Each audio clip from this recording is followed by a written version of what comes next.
കവിയും സാംസ്കാരിക പ്രവർത്തകനുമായ ഹരിപ്പാട് വി ഭാസ്കരൻ നായരുടെ പ്രഥമ കവിതാ സമാഹാരത്തിന്റെ പ്രകാശനം നടന്നു.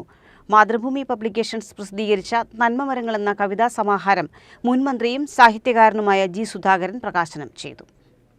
ഹരിപ്പാട് NSS ഓഡിറ്റോറിയത്തിൽ നടന്ന ചടങ്ങിൽ മുൻ MLA advocate B Babu Prasad പുസ്തകം ഏറ്റുവാങ്ങി.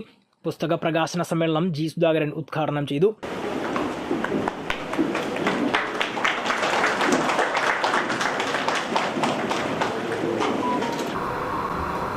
ഏതായാലും എല്ലാവരും വായിച്ചിരിക്കേണ്ട ഒരു കാവ്യഗ്രന്ഥമാണിതെന്ന് എനിക്ക് ഉറപ്പിച്ച് പറയാൻ വേണ്ടി കഴിയും. ശരിക്കും സാമൂഹ്യ പരിഷ്കാരങ്ങളും രാഷ്ട്രീയത്തെ മലിനീകരിക്കാതെ കൊണ്ടുപോകണമെന്ന് ആഗ്രഹമുള്ളവരും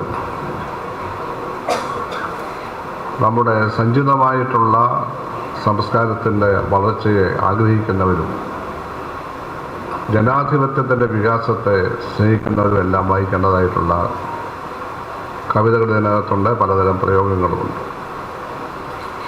അപ്പോൾ ഇത് പഴയ കാവ്യശൈലിയിൽ എഴുതിയതാണ് എന്ന് കവി അവകാശപ്പെടുന്നുണ്ടെങ്കിലും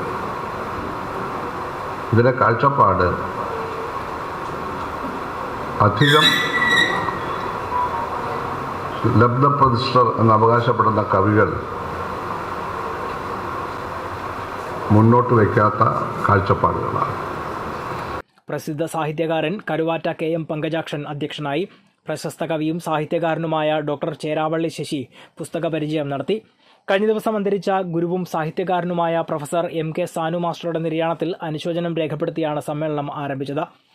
S Nagadas, CNN Nambi, Munjanattu Ramachandran, Suresh Mannarasala, N Jayadevan Mannarasala, S Radhamaniamma, Subhash Cherthala, G Radhakrishnan, Sathyaseelan Karthikappally, Chandrasekharan Pillai, R Jyothilakshmi, B Sreekumar എന്നിവർ സംസാരിച്ചു. ഹരിപ്പാട് ശ്രീകുമാർ, അമൃത ശ്രീജിത്ത്, അരുന്ധതി, ഹരിപ്പാട് ഗീതാകുമാരി തുടങ്ങിയവർ ഗ്രന്ഥത്തിലെ കവിതകൾ അവതരിപ്പിച്ചു. സമ്മേളനത്തിന് മുന്നോടിയായി കവി പല്ലന മുരളിയുടെ അധ്യക്ഷതയിൽ കവിയരങ്ങ് നടന്നു. കവയിത്രി ബിന്ദു R തമ്പി കവിയരങ്ങ് ഉദ്ഘാടനം ചെയ്തു. പ്രമുഖ കവികൾ കവിയരങ്ങിൽ പങ്കെടുത്തു. ACV news, Harippad.